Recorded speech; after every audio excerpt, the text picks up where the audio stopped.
दोस्तों नमस्कार। अरे भाई कमाल हो गया, प्रशांत किशोर जी बेतिया आए थे और एक बार फिर अलबला गए हैं एकदम से।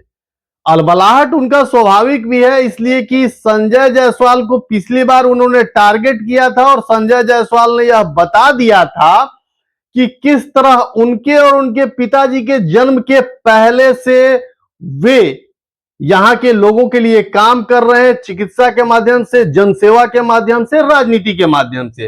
अब कोई नया मुद्दा मिल नहीं रहा और मुझे तो यह लगता है कि प्रशांत किशोर जी पढ़े लिखे लोग हैं, लेकिन शायद यहां आने के बाद यहां के कुछ लोगों ने उनके दिमाग को भदरिया दिया है।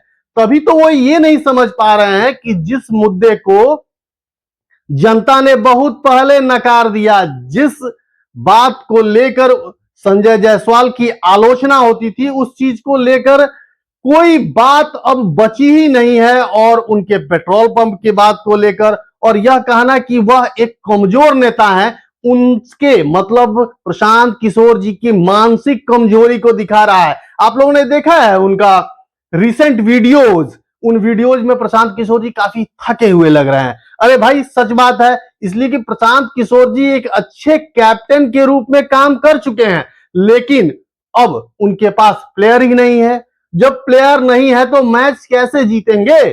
चुनाव नजदीक है और जब चुनाव नजदीक है तो अलबला के बोलने से बहुत प्रभाव नहीं पड़ेगा।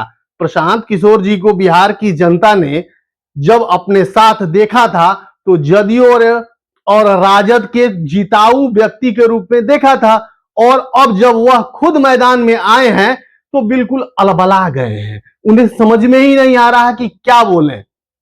जैसे ही वो चंपारण पहुंचते हैं, बाकी जगह तो जो बोलते हैं वो बोलते हैं, लेकिन चंपारण में उनकी दाल बिल्कुल नहीं गल रही, इसलिए कि यहां का सांसद बेदाग है, ना घूसखोर है, ना कम पढ़ा लिखा है। अब ये बोले तो क्या बोले, तेजस्वी यादव को तो नौवीं फेल कह के निकल जाते हैं, लोग मजे भी ले लेते हैं, लेकिन अब इतने पढ़े लिखे सांसद के बारे में अब इनके पास एक ही रटा रटाया जुमला रह गया है, और वह क्या है कि उन्होंने अपने पेट्रोल पंप को बचाने के लिए फना काम किया, चीना काम किया। अरे प्रशांत किशोर जी थोड़ा सब्र कीजिए और सब्र करके विकास के डेटा को देखिए और फिर छोड़ दीजिए इनके बारे में बोलना, इसलिए कि ये काफी ऊंची चीज है और इस ऊंची चीज को पकड़ने के चक्कर में अब तक आपने जो पकड़ा है वह भी छूट जाएगा।